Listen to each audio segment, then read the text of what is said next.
So you say that the minds of Sir Richard Branson, Elon Musk, and Steve Jobs work differently from ours? Yeah, absolutely.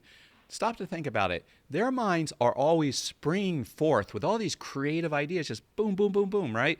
Go on their Wikipedia page. Take a look. You'll be blown away. I mean, I so admire these guys. You look at what these guys have accomplished, creative projects after creative projects, and it's never ending. They're always coming up with something new.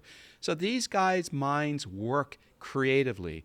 Now, our minds, generally speaking, work a different way. We are presented with things and we process it and react to it. You know, at work, you're given job responsibilities, you react and you perform your job responsibilities. We're not really springing forth all these creative ideas all day long, all month long, our whole lives. That really doesn't happen to most people. So this is something I've studied and gotten into, and I want to free everyone's mind. I want to liberate everyone's mind. I want them to all have a mind like Sir Richard Branson. So you're saying that our minds can work like Steve Jobs or Elon Musk? Absolutely. Let me give you a little background, Wallace.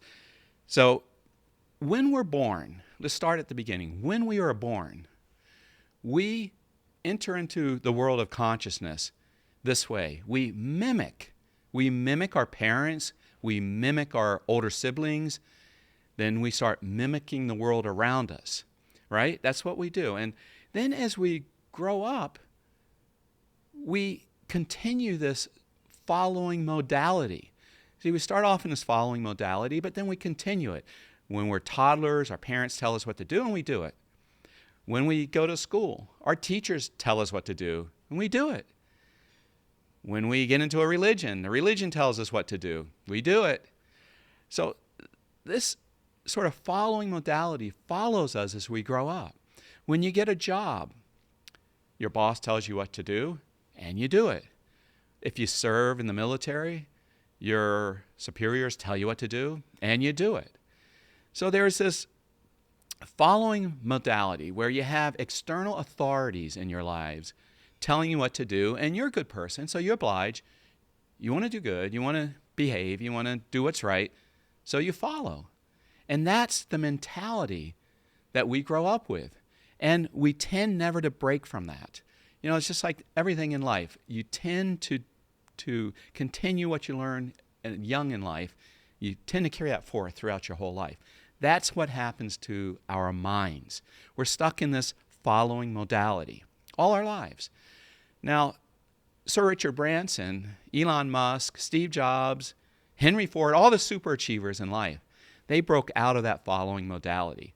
They became creative. They developed a self-leader modality, a creative modality. And this is what I teach you. I've studied this all my life, and now I teach you how to break free of the following modality and break into this other mindset, this liberating, creative mindset. So tell us some of those mind liberating techniques. Absolutely, I'd love to. In studying the many, many superachievers in our world, I noticed 5 strong characteristics of their mind. 1, they are incredible with time management. Think about it. You look at their Wikipedia page and see how much they have achieved and how much they are achieving. Imagine their time management skills. 2, they all have the ability to have these amazing visions. They can see out there into the future, and then they can turn those into reality. 3, they all have unending curiosity. They turn up so much more in their lives to present in front of them through curiosity than our minds, the ordinary minds, will ever do in our lifetime. But they, with their curiosity, turn up all these options on a regular basis. 4, they're all driven by purpose. They all have a strong purpose in their life. Remember the late, great Steve Jobs used to say, I want to put a dent in the universe. They're driven. They have something underneath driving them, motivating them, and it's having a purpose in life.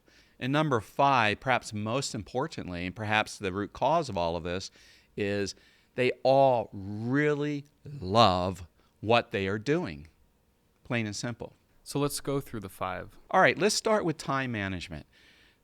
Over the years, I've developed what many people consider the greatest time management tool of all time.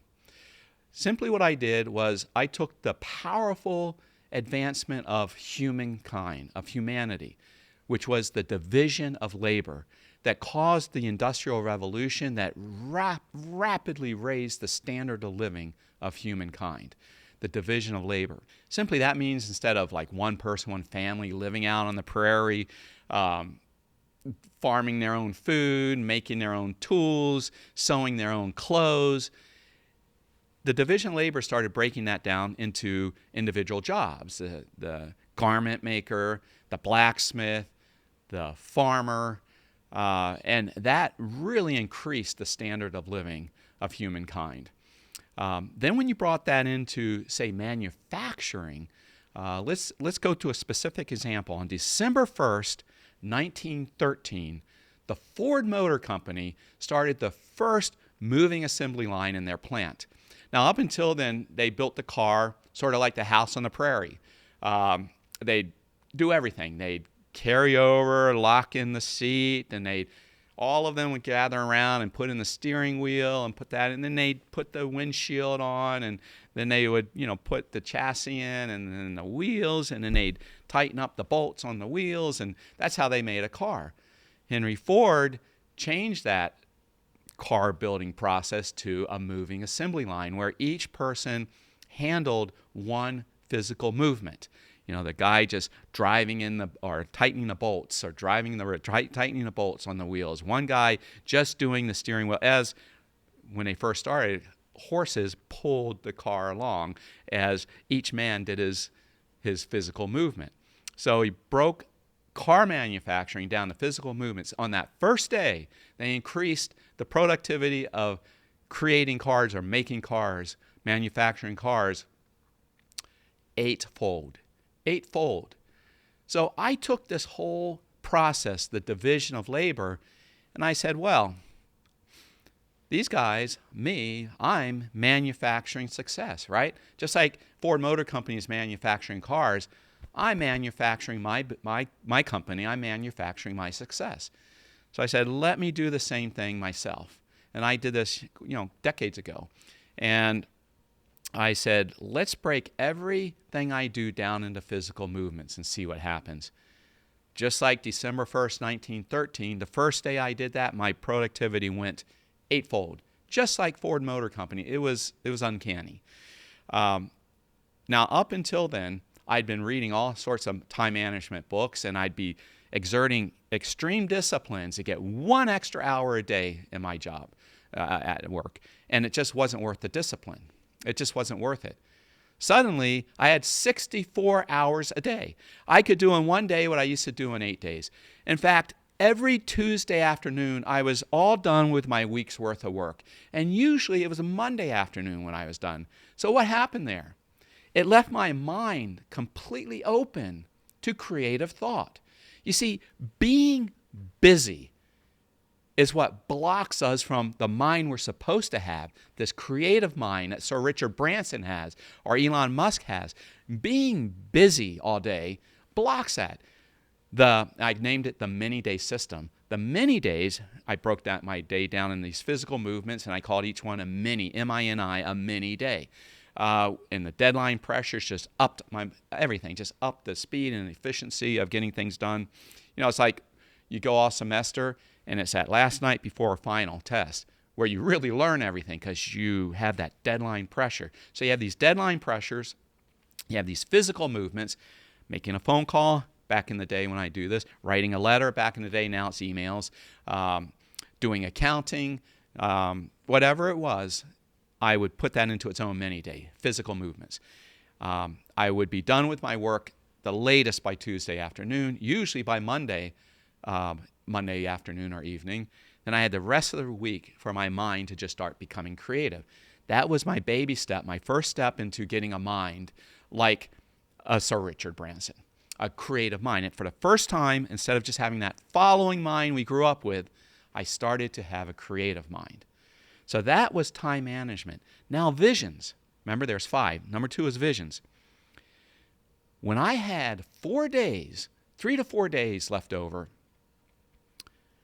what happened? I started having visions of things I wanted to do. Like a big vision I had in the publishing company I worked for was I wanted to mail a lot of our literature from the UK into the United States. There's a particular reason why I wanted this program to come from the UK into the United States. Now remember, up until then, I'm just basically a writer's secretary. I'm just trying to keep up with my work. Now I started thinking creatively. I had a vision. So these great thinkers, these super achievers, they have visions like this. I had 23 visions before I knew it. One of them, I'm just going to cover one for time's sake here, but one of them was this project which could make our company a lot of money by mailing our literature from the UK into the United States. So I thought, all right, I have this vision. Now what do I do with it? Now, remember, over here I have this incredible mini-day system. Okay. Now, I would look at my vision, and I would start at the very end of the vision, a container of our literature being loaded into a ship to sail across the ocean to come to America. So I'm looking at this and I say, okay, what are the steps to get there? I started at the step at the end because that's what my vision is of that container being loaded into the ship. So then I started thinking from that end and going back to the present. So I started out in the future. I'm reaching out into the future here. And I say, well, I need to meet with the Postmaster General or his equivalent of the An Post. That's the Irish Post Office. So I had that as a step that I needed to do. Then I started thinking of the printers and the book printers that I needed to meet with in the UK, particularly in England. So that was a step. Then I started thinking of the shipping from the book printers to the destination point where it's going to be loaded onto a container. So that was a step. And I just continued to do that, working my steps backwards all the way to the beginning of what I needed to do, the first step. Then I went further. I looked at those steps and I said, let me break them all down to tasks.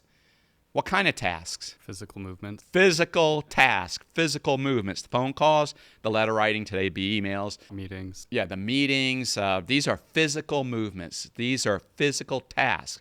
So I broke everything down, all those steps down into these physical tasks. And then what I have sitting on here on the back end, Your mini days. my mini-day system. And I just start putting those tasks into my physical movements, my mini-days. Now remember, I moved through with 8 times the efficiency. So suddenly, I'm over in Ireland meeting with the An Post because I've got this whole thing done. This is something I would probably never even have achieved or reached or even thought of because I was too busy to think creatively. I was too damn busy being a writer's secretary to actually think creatively. So here I am meeting with John Fitzpatrick back in the day. He was like the Postmaster General of the Irish An Post, working out a deal with him. So that very quickly became a reality. Imagine what I did to this publishing company. Imagine what that meant to me. I quickly got a promotion and started rising up in this publishing company to the top. Now that's just one example. I had 23 projects of this sort, and that was through what I call power thinking. Power thinking is basically visions. You think out into the future, then you work backwards through steps, then you break them down into physical tasks, and you just plug them in. You just yank the future down, the quick action reality, right here and right now, and get those things done. Now I'm entering the territory of Sir Richard Branson. You see how this works? That's 2. We got 3 more to go here. So is that 23 projects at once? Yes, and 1 week, all of them were in motion, 23 projects. These are projects, Wallace, I wouldn't even thought about before. They may have never entered my job. I was just too busy. Remember, I was too busy to think creatively. Number 1. And number 2, now I'm entering in the world of building wealth for the company. Can you imagine what that means? That opens up doors all over the place, not only in the company I'm in, but other companies wanting to bird dog me out of that company because I'm so, one of the top copywriters of all time, Gary Halbert, tried to bird dog me out of my company because I had become so effective and so powerful in building rapidly the company I was working for at the time. So yes, imagine the doors that opens for you. So far I've only covered time management and visions. We've got 3 more to go. So that kind of sounds like you're just It's almost like you're creating wealth out of thin air. That's really what it comes across. And you won't believe how quickly you'll take over a company following my techniques. I'm starting to feel a difference here. Are you feeling it?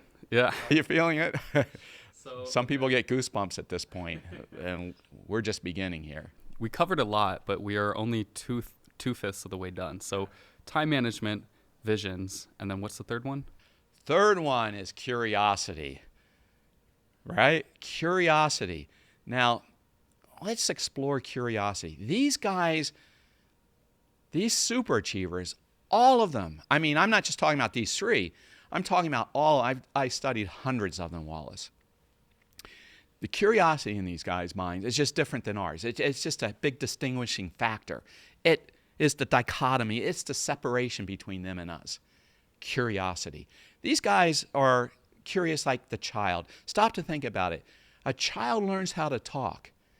How in the world does a blank mind begin to learn and conceptualize and achieve this momentous event of learning language and how to talk and concepts and putting those together in their little tiny heads?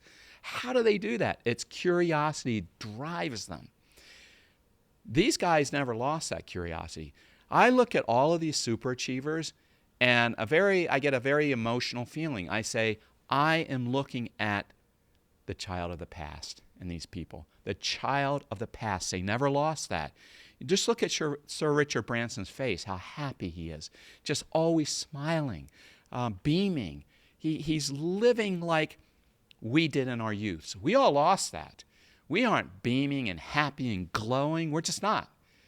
We're stressed out. We have our stagnant routine ruts we have to deal with every day. We're bored, right? I'm speaking about millions of people who I help break out of that. But these super achievers, they're glowing. They're smiling. They have the child of the past, and they're very, very curious, and they upend things that we don't. Curiosity is perhaps their greatest asset. You said these guys never lost it. What about the people who did lose it? Can they get it back? Yes, they can. And let me tell you right now how to get it back, okay? What I do when people come to me and they want to go through this process, by the way, that's my brand. That is my brand. You hear a lot of things that you should be doing out there, but not always the process of how to go about and do all these things. I give you the process. Now, here's what I tell you to do with curiosity.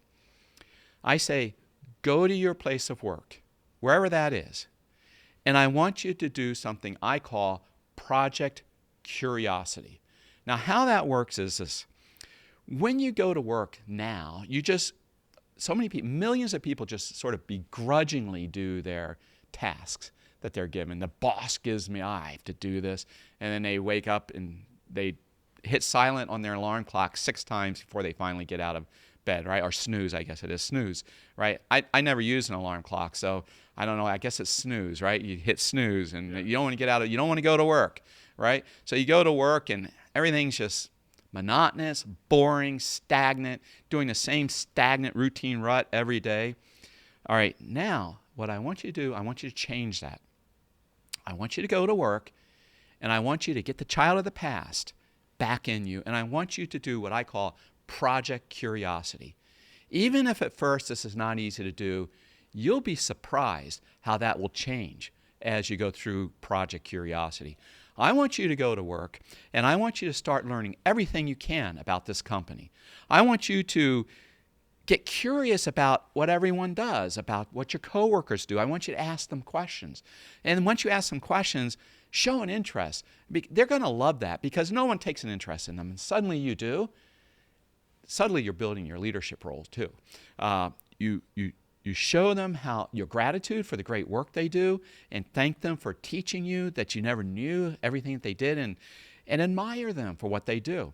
And any way you can study your company, if it's a multi-generational company, find out the people and what they did. And my father worked for DuPont, and he would learn everyone's role in DuPont, the history of DuPont, a major family business, and how it grew. And that's what started me understanding about Project Curiosity, because I just became extremely curious about DuPont and the history of DuPont. So that's a big company. If you're in a small company, you learn everything about it, find out how the owner or why he started what he did, what he went through. You talk to him. People are flattered. They love to talk about themselves and about their accomplishments. So let them talk about it. Project Curiosity. Now, the most amazing thing happens when you're in Project Curiosity. For the first time, you begin to really learn everything about the business. And some things will start showing themselves to you that you never knew existed. And that's going to move us into purpose. These great superachievers have powerful purpose. And I'm taking the ordinary person into the realm of gaining purpose in their lives. Now, here is how this, and curiosity will play a big role in this, as you'll see. Here's how I bring purpose to the ordinary Joe's life. I want to explain something here, that you get your purpose through business. And here's why. Your essence as a human being is different than all other animals on the planet. Essence comes down to your survival mechanism. And the way human beings have survived is through value creation. We're the only thing in the known universe that can actually create values. No one else can create a table, no other animal. Human beings can create a table. Human beings can create electronics. Human beings can create value. That's our essence. That's our essence. And when you get in harmony with your essence, when you begin creating values, your life goes to a whole new level. Remember, these guys, these Sir Richard Bransons, these Elon Musk, they are value creators. They're excited, they're curious, they're having fun. They're doing what they love, which we'll get into in a moment.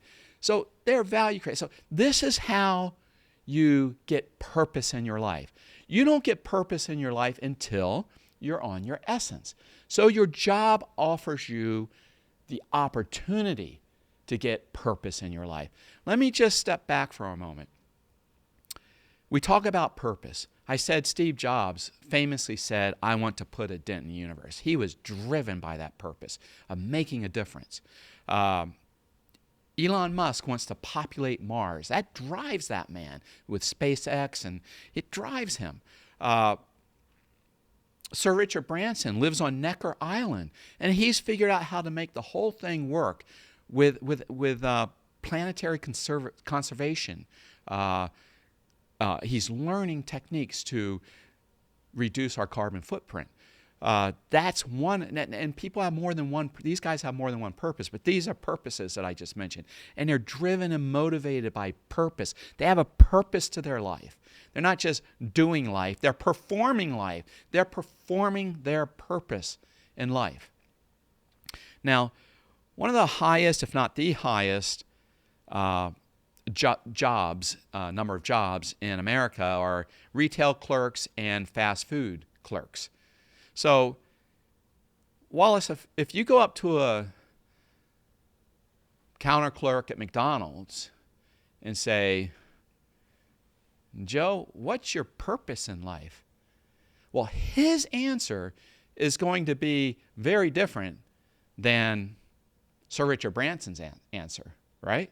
You just know. It's because we have two different minds, two different mentalities. This is what I'm bringing to people out there, that there are two different mentalities, and I'm going to bring you into this other mentality, which, by the way, I've named the Neo-Think mentality. All these guys, all the superachievers, all are in the Neo-Think mentality versus the following modality, the following mentality. Okay, so they're going to have two different answers, very different answers. In fact, the guy at McDonald's might say, huh? What?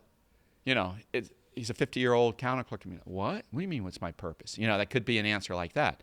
I'm not knocking the job. You know, it's fine. But do they have purpose which they're driving forward with, motivating them? Not necessarily. Definitely not like Steve Jobs had. Now, let me tell our listeners how to get purpose at work. Most jobs, millions and millions of jobs, they're broken down in a way that you don't go to work. You're going to work to a stagnant rut. You're not going to a job that has purpose. And the reason for that, identify that the reason for that is the way the companies are structured. They're structured largely through massive delegation over the years. You handle this. I don't want to do this. You handle this. Okay, you guys handle it. And they try to get some organization to it, like this department and that department. You have all these specialized jobs. When you do Project Curiosity, back to Project Curiosity, you begin to see areas in the business that can build wealth. That's the essence of business. Build wealth, build value, and build wealth. That's the essence of business. Your essence is create values. Create values will build wealth. So you see how they marry up. So you look at most jobs today, and the way they were formed is actually wrong. They were not formed correctly. The structure of the company is weak. Even in your biggest companies, it's weak. I've developed a whole new structure of business called the division of essence. Basically, the essence of business is to build value and wealth. And I divide business down. When I meet with people, I can break their businesses down into every single job will have a piece of the company's essence. And what happens when you do that is your company is going to soar. I demonstrate how this will happen because what you're doing now, you're tapping into the greatest superpower of the human mind, creativity. You are turning these people from followers into Sir Richard Bransons in your company. That's what you're doing. When you break your company, your structure down, by what I call the division of essence. And I show you how to do this. And I have a NeoThink University where we show you how to do this. Your business will soar because you tap so much power and value that you never get any other way, just by these delegated responsibilities and these stagnant jobs and these disgruntled employees, right? Yeah, these excited, enthusiastic employees with purpose. Now, so you're saying basically every single employee in your company will build wealth and grow the company as opposed to just maintaining it? Every single one. And do we have time to get into that? I don't think so on this podcast, but I teach this in the NeoThink University. But what I will tell you is this. When you are working for a company and you're in your stagnant rut, you go through Project Curiosity, as I explained, and you start seeing these areas that, hey, that could build wealth. Just like I did. I said, well, if we mail from UK into you, think what that would do to this company. And I got 23 of those projects that I was working on that 1 week. So when you are in your company, you go through Project Curiosity, you'll start seeing those areas. And then you'll say, wait. I want to take over a project or even an entire area, which I call an area of purpose. I also call it a mini company, M-I-N-I company. Why? Because you're running your own little company, and in a sense, because you have all of the responsibilities together, which I'll get into in a moment, so you can think and be creative, just like the CEO of the company you work for. So here's how you do it. You see these areas, and you say, okay, I want that. I want that. How do I get that? Well, the way you get it is you pull together the responsibilities that will make that happen. Now, remember the way I told you businesses are improperly structured today. So when they just delegate as the company grows and they think they're doing the right thing, they think they're really being organized by saying this department and that department. Really, when you understand the division of essence, you see that and you kind of say, what a joke. But you go in and you say, okay, these responsibilities to do this money-making project or this money-making area of purpose, this mini company, those responsibilities have been split among 10, 20 different people. That's what I call split responsibilities. And in the end, split responsibilities will kill a company because it makes it so inefficient with all of these responsibilities that information needs to come together at some point to make a move forward. So it will, it just becomes a bureaucratic mess. In these big companies, sometimes I'll have these hatchet men come in and chop a company from whatever, 3,000 jobs down to 400 jobs. That's what they're doing. They're doing what I'm describing here. They're restructuring them. They're getting rid of, and they don't know the terminology or necessarily why, but the reason is these responsibilities that need to come together to make this area of purpose function properly are split up between 10, 15 different people. So what I teach you to do is put a thread on a needle, and you go and you just tuck that needle around, and all of those split responsibilities, then you just yank it in, and they all come together into what I call mentally integrating responsibilities. Those are the responsibilities that must be integrated in one mind, one head, to really work efficiently. And I give you all the techniques and tools how to do this. When you pull together an area of purpose by pulling together the mentally integrating responsibilities of that purpose, once you do that, and I show you how, once you do that, suddenly you have purpose, because suddenly you can activate your creative mind, you can begin to create values, and that's the essence of human beings, creating values. Now you have purpose to life. Now you are at the starting point where Sir Richard Branson might have been 30 years ago or 40 years ago, but you're there, baby. You're there. You're at the starting point, and then you can go from there. I give you how to go from there. That moves us into number 5, right? Yeah, that moves us into number 5. So that's basically allowing you, no matter where you work, to be able to, I guess, live in harmony with your essence as a human being, and create and build wealth and value. That opens up your creative mind. It breaks you out of the following modality that really holds everyone back today. And I do get into that in the Neothink University and in my literature. I get into, in depth, how that's occurred and how that links back thousands of years in human civilization. And I move us into this, that these rare superachievers have enjoyed all their lives. Why shouldn't you enjoy that, Wallace? Why shouldn't everyone listening to us enjoy that too? Why does it just have to be these few people out there? Why can't everyone enjoy that?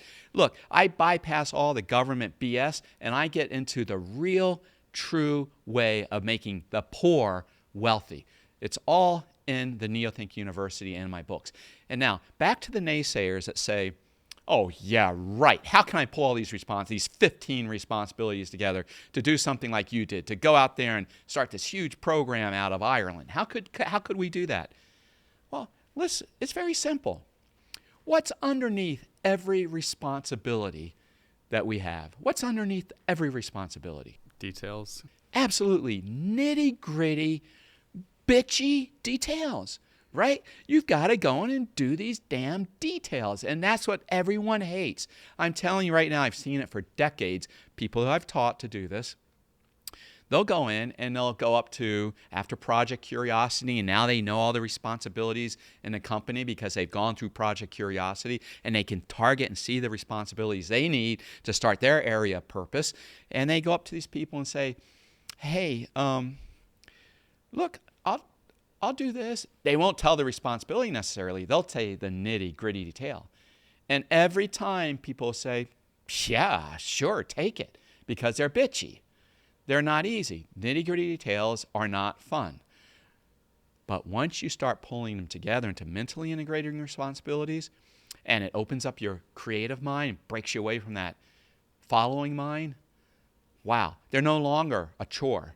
They change. They metamorphose into the most glorious, enjoyable, exhilarating thing in your life.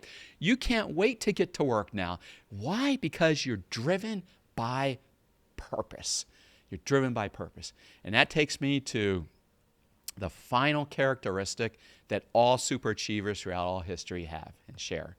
And that is number 5 here. Number 5, doing what they truly love.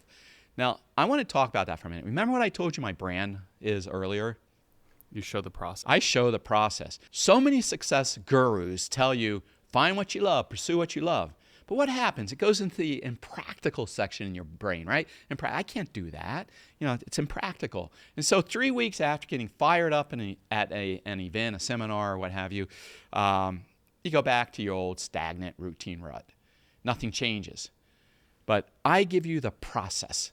Now, I'm going to give you the process. I'm going to give the listeners the process right now to actually pull yourself out of what you're doing now into something you really love doing.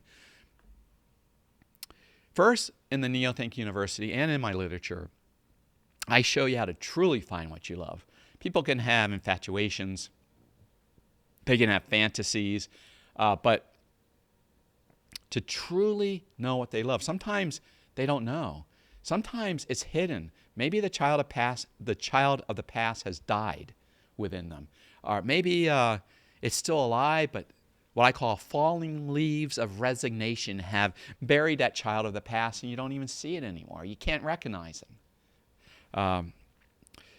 So I have techniques in the NeoThink University and in my literature on how to resurrect the child of the past within you. That being said, once you see and know what you truly love and should pursue in life, the key, the trick, is to be able to actually do it. Now, let's say you're the counter clerk at McDonald's and you don't want to rise up in McDonald's. You can with my techniques. You can rise up, become a regional manager, and even more, maybe even break out and start your own fast food at some point, or start your own franchise McDonald's, whatever. I do give you all the techniques to do that. But sometimes you just want to leave the income mini day, I call it, that you're on, your stagnant routine rut that you've been trapped in for a long time. So you must identify, find what you truly love, which I teach you how to do that. Then here's the process. And I use a little story of one of my favorite authors, Jack London, who lived over 100 years ago. He wrote The Call of the Wild, The Sea Wolf, one of my favorite books. He wrote Martin Eden. For a while, that was my favorite book.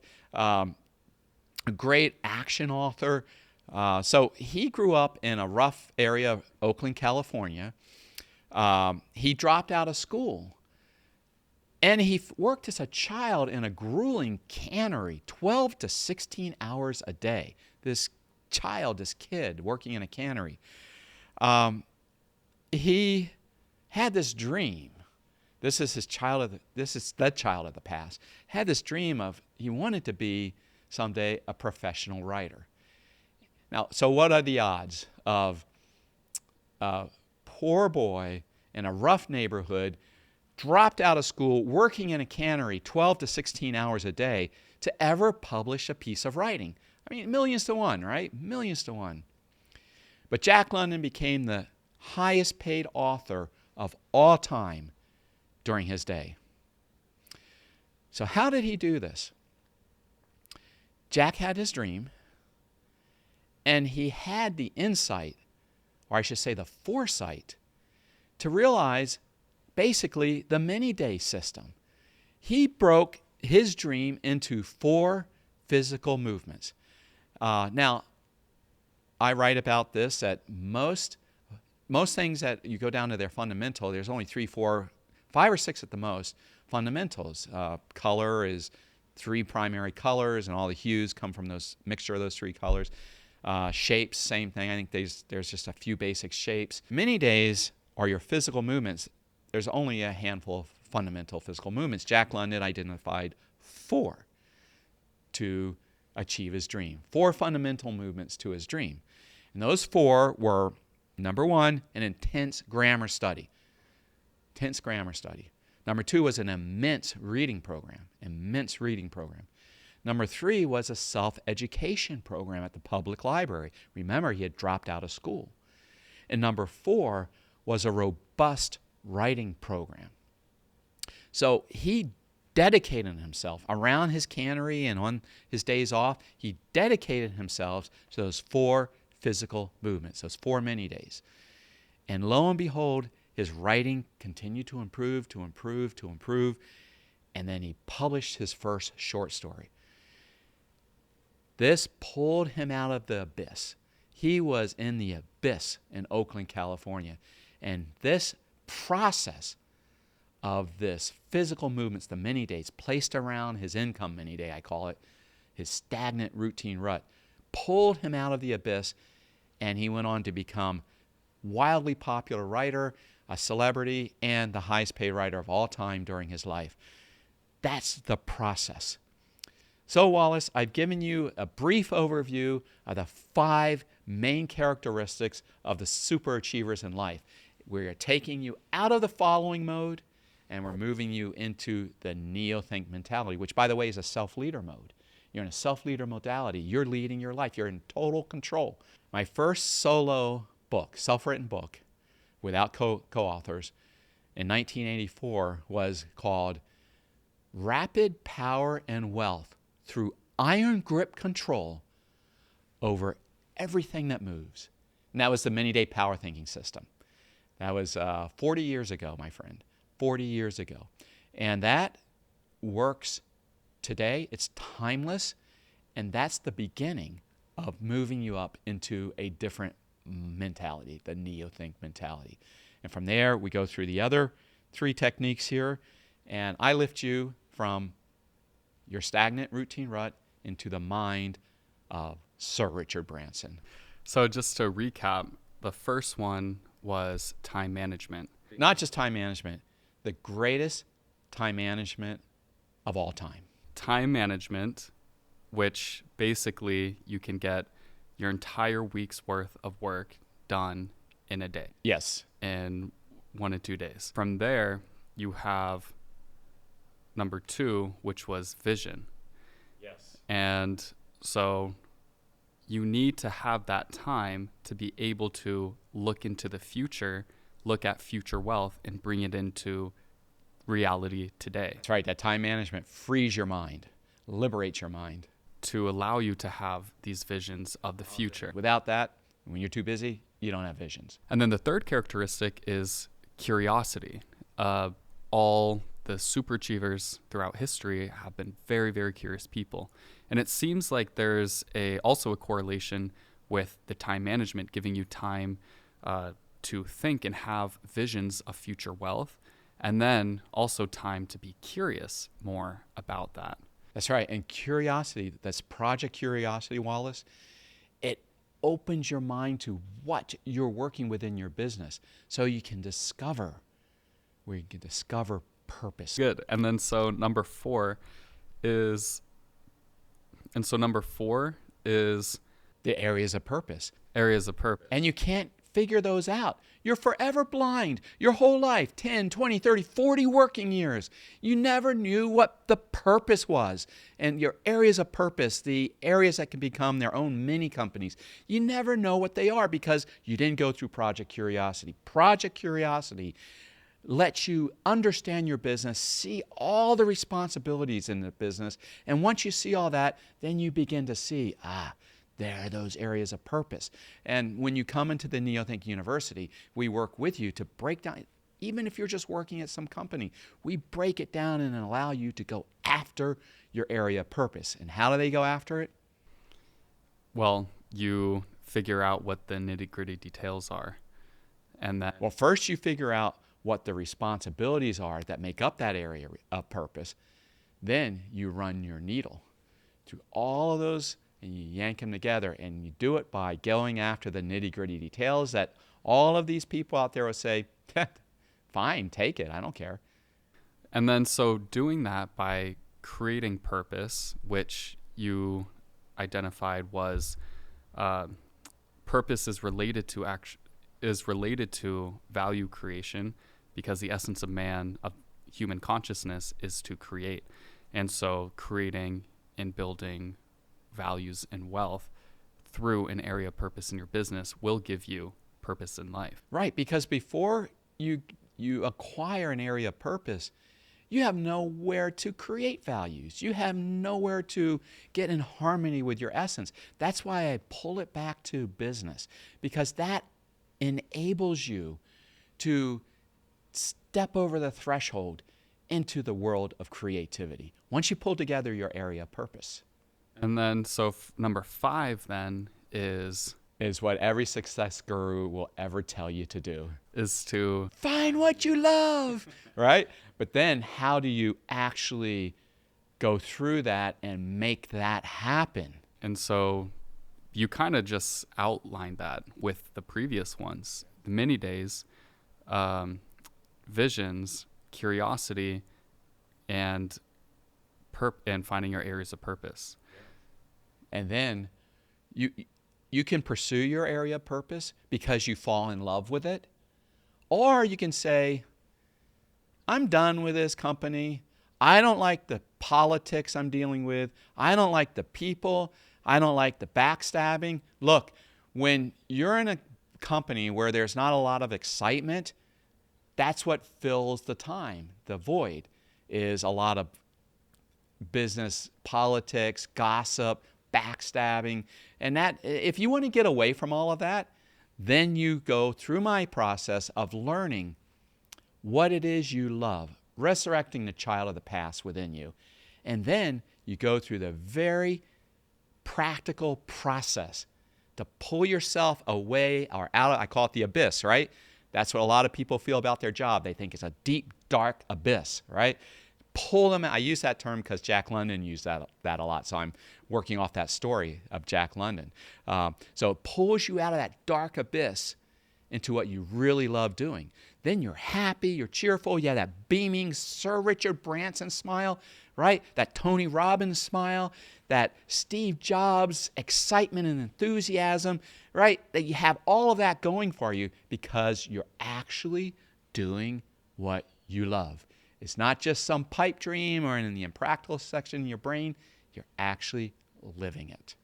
Anybody who wants to go deeper into what you have to say, what should they do? Go to markhamilton.co. That's .co, not .com, .co/free. markhamilton.co/free. And I'll send you 5 power techniques, like taking a shot of adrenaline, that's going to boost your mind muscle to surpass even the people who come out of Harvard and Yale. That link should also be in the description below. And I'll send you those 5 power techniques for free.